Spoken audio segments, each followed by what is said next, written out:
ఒకప్పుడు సూర్యకిరణాలతో మెరిసే అందమైన అటవిలో ఒక చిన్న పిచ్చుక తన భర్తతో కలిసి ఆనందంగా నివసించేది. ప్రతి ఉదయం ఆ పిచ్చుక మధురంగా కూతలు కూచి చిన్న చిన్న కంచెలు నూలముక్కలు తెచ్చి తన గూడు కట్టేది. ఆమె భర్త ప్రేమతో వాటిని అమర్చి ఒక బలమైన కొమ్మపై అందమైన గూడు తయారుచేశాడు.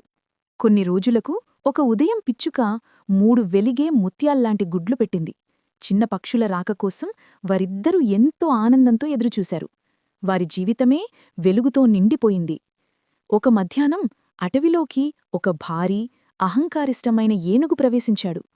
అతనికి కారణం లేకుండా చెట్లు తోసేయటం, కొమ్మలు విరుగగొట్టడం ఇష్టం. తన శక్తిని చూపించడమే అతని అభిమానం.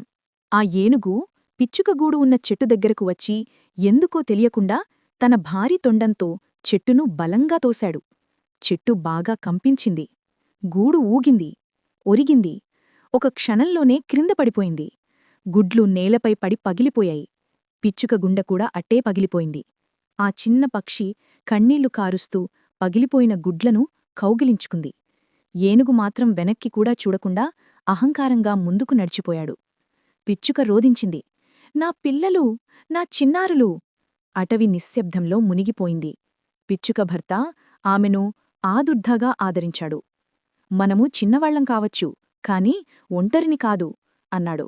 న్యాయం సంపాదించుకుందాం, మనకు తోడుండేవాళ్లు ఉన్నారు. పిచ్చుక కన్నీరును తుడిచింది. కన్నీళ్ల మబ్బు వెనుక ధైర్యం మెరిపించింది. ఆమె వెంటనే తన స్నేహితుడు కాకి చెట్టును కలవడానికి ఎగిరింది. చిన్నవాళ్ల బృందం. పిచ్చుక తన బాధను కాకిచెట్టుకు అంట్లాడించింది. కాకిచెట్టుకు కోపం వచ్చింది. ఇది అన్యాయం అన్నాడు తీవ్రంగా. ఏనుగు శక్తివంతుడే కావచ్చు, కాని క్రూరత్వంతో నడవడం సరికాదు.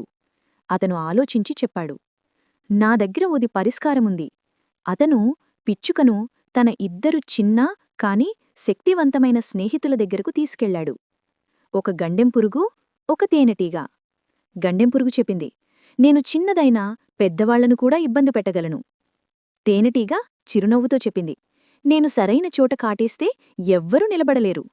కాకిచెట్టు ధైర్యంగా, మనం కలిసి పనిచేస్తే ఆ ఏనుగును పాఠం నేర్పగలం అన్నాడు. పిచ్చుకకు కొత్త ఆశ చిగురించింది. నలుగురు చిన్న జీవులు ఒక బృందముగా మారారు. వారు ఏనుగు నిద్రపోయే సమయం వరకు వేచిచూశారు. రాత్రి చంద్రకాంతిలో ఏనుగు పెద్ద చెట్టు క్రింద లోతైన నిద్రలోకి జారుకున్నాడు. పిచ్చుక నిశ్శబ్దంగా చప్పున చెప్పింది, నా పిల్లల కోసం ఇది చేద్దాం. దాడి ప్రారంభం. 1. గండెంపురుగు కాలి మొదటి దెబ్బ. గండెంపురుగు ఏనుగు చెవిలోకి జారుకుని బజ్ బజ్ అత్యంత ఇబ్బందికరమైన శబ్దం చేయడం ప్రారంభించింది.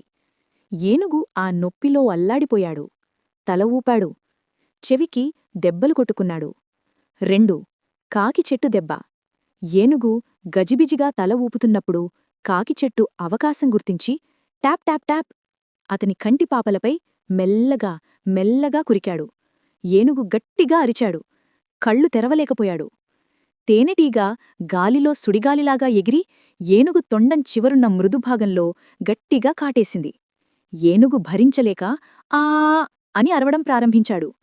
ఇంత చిన్న జీవుల దాడిని తట్టుకోలేక ఏనుగు పూర్తిగా గందరగోళంలో పడిపోయాడు.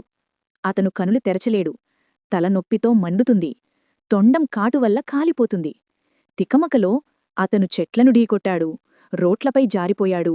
పిచ్చివాడిలో పరుగెత్తాడు. ధడ్! అతను ఒక పెద్ద రాయిని ఢీకొట్టి కుప్పకూలిపోయాడు. అహంకారపు రాక్షసుడు చిన్నవాళ్ల చేతిలో ఓడిపోయాడు.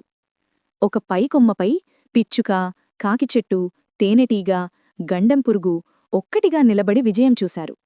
పిచ్చుక కళ్లల్లో కన్నీళ్లు మెరిశాయి. ఈసారి దుఃఖం వల్ల కాదు, కృతజ్ఞతతో. మీ అందరికీ ధన్యవాదాలు అంది ఆమె. శక్తి పెద్దదిలో కాదు, ఐక్యంలో ఉంటుంది. వారు చిరునవ్వులు పూసుకుని అటవిలో తిరిగి వెళ్లారు. అలా ఆ చిన్న జీవులు ప్రపంచానికి ఒక పెద్ద పాఠం చెప్పారు. చిన్నవాళ్ల ఐక్యత పెద్దవాళ్ల అహంకారాన్ని కూడా జయించగలదు.